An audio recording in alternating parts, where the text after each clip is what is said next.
All right. So the chapter for today, which is the last chapter for today, not for profit organizations, या आप इसको non profit organisations भी कह सकते हैं, ठीक है।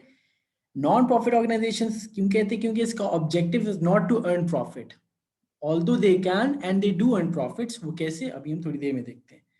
मोटिव्स क्या हो सकते हैं इनके? सोशल मोटिव्स, एजुकेशनल, चैरिटेबल, ये इस तरह की फॉर्म्स लेती हैं, ठीक है जी।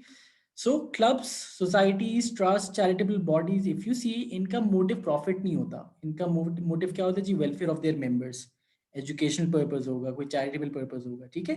That's why they are known as non profit organisations. Now इस चैप्टर में जो थोड़ी सी टर्मिनोलॉजी डिफरेंट है वो आपके साथ शेयर कर देते हैं। वैसे तो नॉर्मली हम क्या करते हैं, जो भी कैश या बैंक की ट्रांजैक्शंस होती हैं आप उसको कैश बुक में रिकॉर्ड करते हैं, है ना। We call that cash book या कैश या बैंक के अकाउंट्स, ठीक है। यहाँ पे उसी चीज को हम रिसीट्स एंड पेमेंट अकाउंट बोलेंगे, ठीक है Kashi. Receipts and payment account financial performance के लिए आप इनकम स्टेटमेंट से जज करते हैं, ठीक है जी। We call that income statement, जो आप नॉर्मली बनाते हैं। यहाँ पे इनकम स्टेटमेंट को we will be calling income and expenditure account. सही है। So slight change in terminology.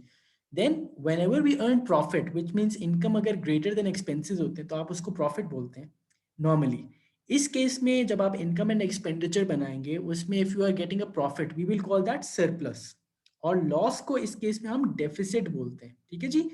And the last thing is owners contribution जो है उसको हम नॉर्मली क्या बोलते हैं जी? प्रॉफिट ऑर्गेनाइजेशंस में कैपिटल के नाम से डिनोट करते हैं।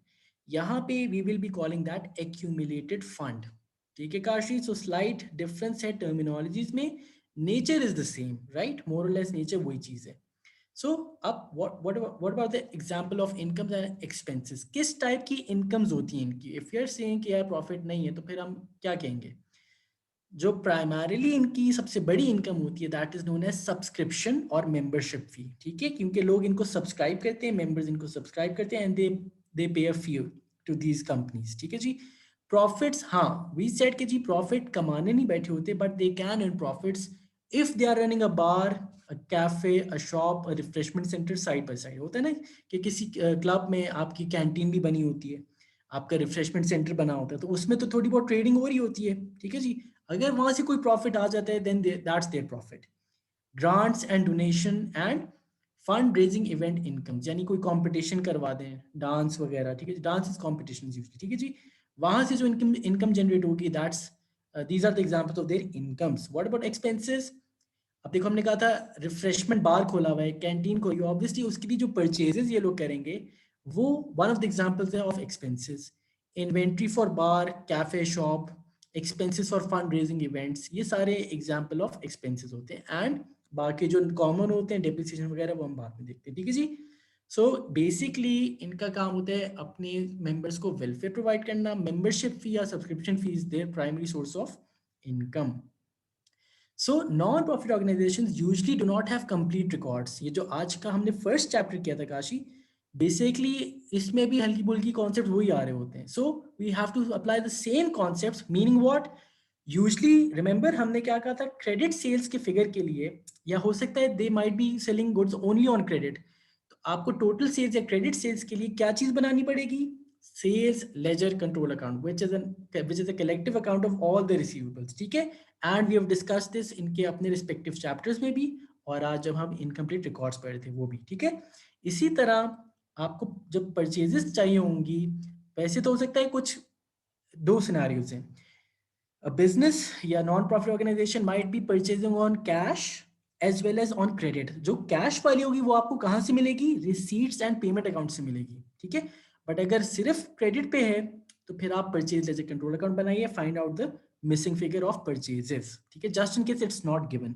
अगर सिर्फ क्रेडिट परचेजेस हैं तो फिर आप ये काम करें, अगर दोनों गिवन है तो फिर आप cash which is present in receipts and payment account और प्लस क्रेडिट सेल्स को फाइंड आउट करके ऐड करेंगे, then it will be your total purchases.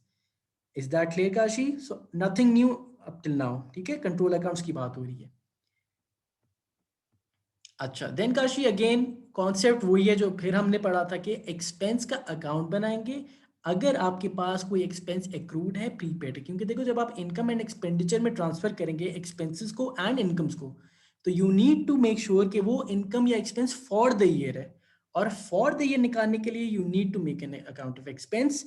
कब बनेगा? फॉर एग्जाम्पल जी 3 पीसेज ऑफ या 2 पीसेज ऑफ इंफॉर्मेशन गिवन हो सकती हैं।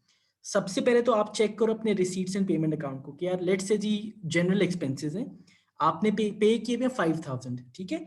फिर आप देखो कोई और पीस ऑफ इंफॉर्मेशन तो नहीं गिवन जनरल एक्सपेंस से रिलेटेड, यानी क्या कोई एक्रूड है, क्या कोई प्रीपेड है।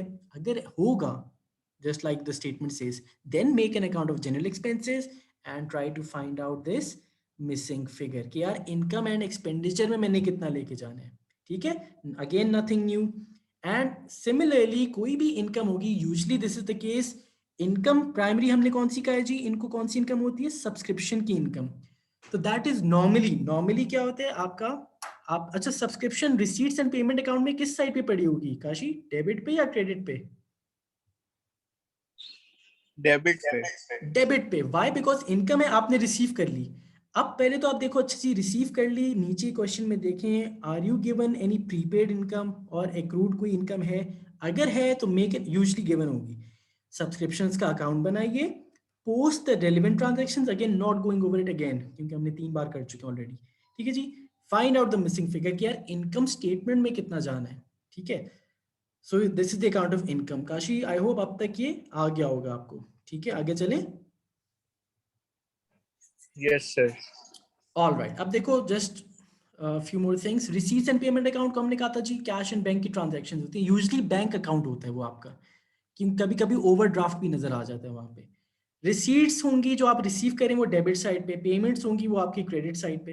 Balance brought down for next period similar to your bank account, ठीक है, based on cash basis not accrual basis, which means अगर कैश आएगा तो आप सीधा सीधा बैंक में रिकॉर्ड कर देंगे, रिसीट्स एंड पेमेंट में डेबिट साइड पे रिकॉर्ड कर देंगे। अगर आप पेमेंट करेंगे तो आप क्रेडिट साइड पे कर देंगे। However income and expenditure account जो है उसका main source of information is receipts and payment account. अभी मैंने कहा था ना, सबसे पहले मैंने जनरल एक्सपेंस को कहाँ देखा, रिसीट्स एंड पेमेंट में देखा कि कितनी पेमेंट है, या सब्सक्रिप्शन को कहाँ देखा, कितना मैंने रिसीव किया है। So your main source of information for this account, यानी ये जो इनकम स्टेटमेंट है, होगा receipts and payment he.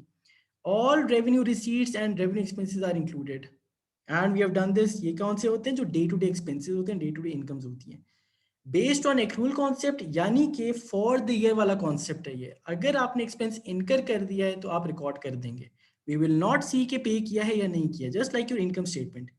Profit को हम सरप्लस बोलेंगे, लॉस को हम डेफिसिट बोलेंगे, ठीक है काशी। इसमें जो एक और चीज है, हमने कहा था ना कि ट्रेडिंग अकाउंट बन सकता है इफ योर ट्रेडिंग, आपका बार हो, कैफे हो, कैंटीन हो, ऑब्वियसली उसमें ट्रेडिंग चल रही है आपकी, ठीक है। अब आप ट्रेडिंग अकाउंट बनाओगे, उसमें देखोगे यार अच्छा इस ट्रेडिंग एक्टिविटी से मुझे प्रॉफिट हो रहा है या लॉस हो रहा है। अगर प्रॉफिट हो रहा है तो आप उसको ट्रांसफर करेंगे इनकम एंड एक्सपेंडिचर में एज एन इनकम, और अगर आपको वहां से लॉस आ रहा है तो आप उसको इनकम एंड एक्सपेंडिचर अकाउंट में एज एन एक्सपेंस शो करोगे, ठीक है। So we know trading account कौन सा होता है जी, sales minus cost of sales equals to gross profit.